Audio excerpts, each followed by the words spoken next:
Message is to the graduating class of 2020, the high school graduating class of 2020, and I'll tell you why in a second. A few weeks ago, I asked a question that wound up sparking national and global headlines, national and global reactions and responses.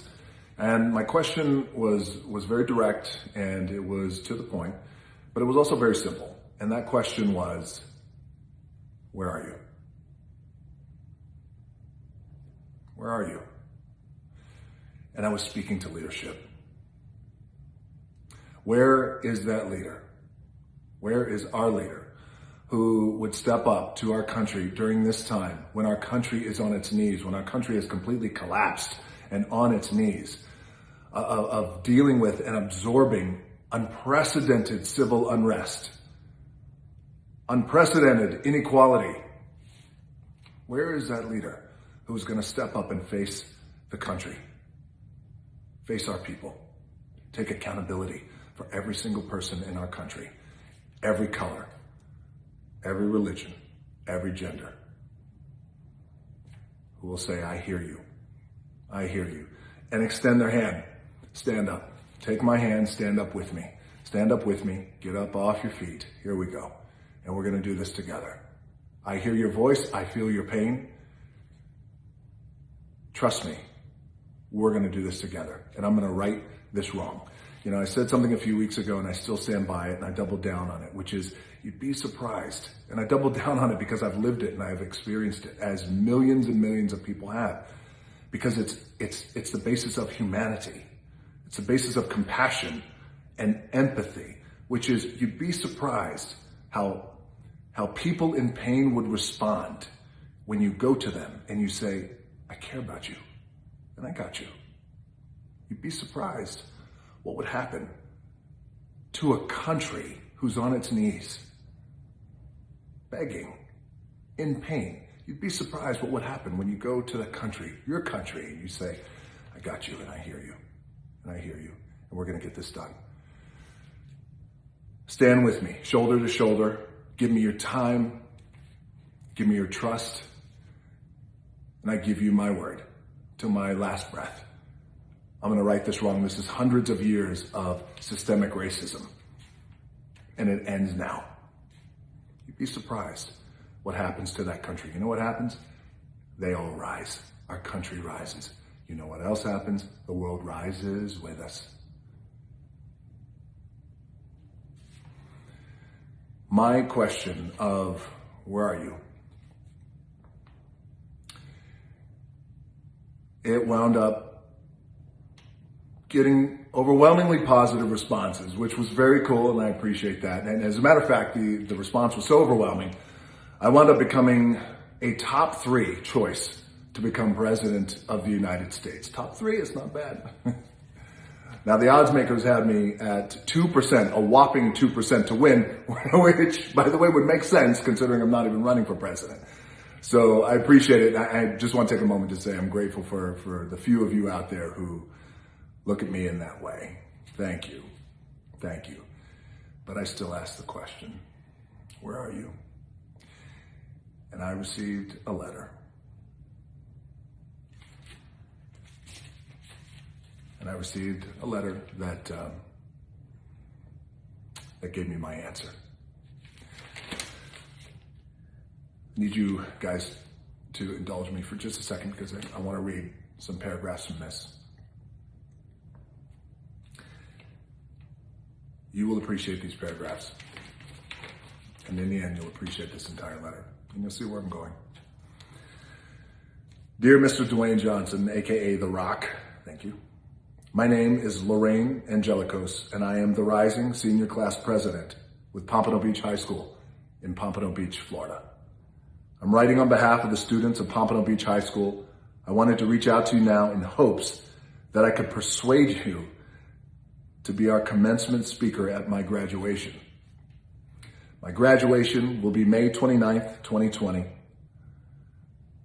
You're probably saying 2020, yes, 2020, a guy of your caliber is booked years in advance. I wanted to possibly see if you're available and if you would consider addressing my senior class. I saw a story on you and how you became the superstar that you are today. Thank you for calling me a superstar. You sound like my mom, Lorraine, already. Your story is incredible. Your story of how you started with having aspirations of becoming a professional football player, and a devastating injury led you on a different path, not the dream you had hoped for or aspired for, ultimately resulting in your $7 moment as a turning point in your life. Like you, I believe the same. As one door closes, another one opens. You just have to have the drive and willpower to go through that next door and give it your all. Now, as you could already see, when I got this letter, it knocked me off my feet. It set me down. Because it's not what Lorraine is saying, but it's how she's saying it. And the timing of this, the way the universe works, by the grace of God, kismet, if you will, how this letter came into my life. Some students will be making their way to college and some won't. Some will be hitting the workforce. All of us have dreams and aspirations. I think of you as an inspiration to our youth to help remind us that hard work, positivity, and perseverance will pay off no matter how hard the road might seem. You're the person our senior class needs and should have to inspire us. Thank you, Lorraine. I appreciate that. Here's something that's really interesting that Lorraine said. Most commencement speakers and celebrities are sought for after you complete college. But I think the time is now in your senior year, when some students won't have that luxury to attend college. And with the help of someone like you, you can inspire them. They deserve it now, with you as their inspiration. Again, it's not what you're saying, Lorraine. It's how you're saying it, and how truthful that is, and how powerful that is. I've had the honor of speaking at my alma mater, the commencement speech, University of Miami, best school in the country, arguably. I understand, but you're absolutely right. It's the high school seniors, and how critical this time is right now. Last couple of paragraphs, this is it. Also in attendance will be our parents, who I'm sure they're very proud of you guys. Teachers, I'm sure they're proud too. Family members, who too will be inspired. Maybe they're thinking of changing their careers. Maybe in helping their community, just as you do. Everyone in the room will benefit from your speech. So these final two paragraphs I want to read you guys, because this was the thing that really, it sat me down. We are willing to fundraise to bring you to speak. Please advise on what your requirements are. Travel, food, etc. I don't know, Lorraine, my food bill is really high. I don't know if you guys can afford that. Thank you in advance for considering my invitation. I hope to receive a positive reply from you as soon as possible.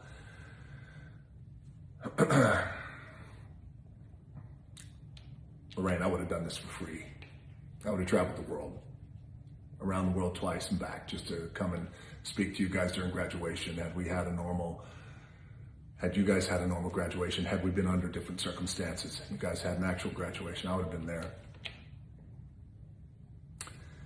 But here's the thing, Lorraine, that sealed the deal. As part of a good faith request, I have enclosed $7 as a down payment for your services. If you have any questions, I can be reached, and she gave me her cell or her email.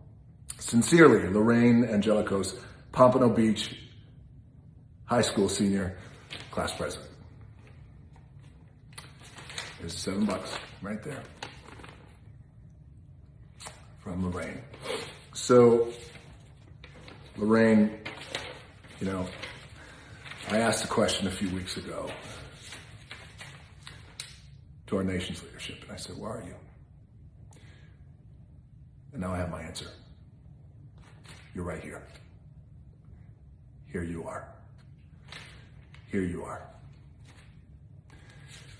Lorraine, you and your fellow graduates at Pompano Beach High School and across our country and around the world for that matter, you guys, you are our empathetic, compassionate leaders who are going to lead us, who are going to be the ones responsible for answering the questions that we at this time, us adults, us responsible, compassionate adults, having a little challenging time right now answering. But you guys are going to be the ones who are going to answer all those questions, because you guys are going to be the ones, Lorraine, to make sure that our world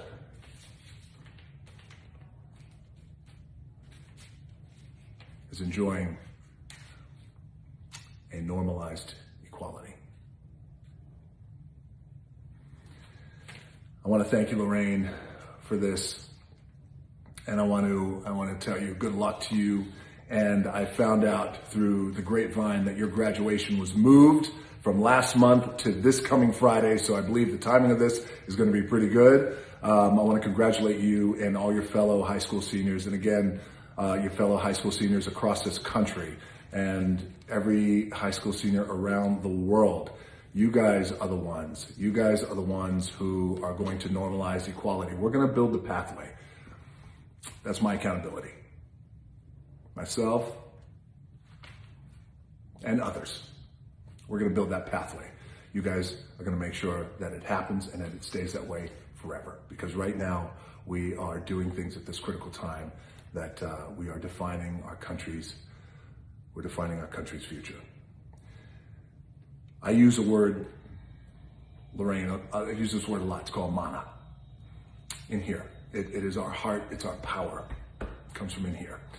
And I want to tell you this, and all your fellow graduates, all right, always put your money where your heart is, because it's your heart and your mana will always be your North Star. So follow that. Your heart, your mana, and your instinct will always be your North Star. So follow that. Lorraine, I thank you for this. And as you, this beautiful gesture of $7, since $7 is my anchor, it's what I had when I was 23 years old. I'm going to take your $7 that you just gave me, and I'm going to invest it in your name, and I'll be in touch. I want to thank you for this, and the best of luck to you, Lorraine. Thank you for this letter. Thank you for being the leaders that we have been looking for. And in closing, just remember that. We all must become the leaders that we're looking for. Thank you again, Lorraine, and to all the graduates of 2020. Congratulations. Thank you for being our leaders. And we got this.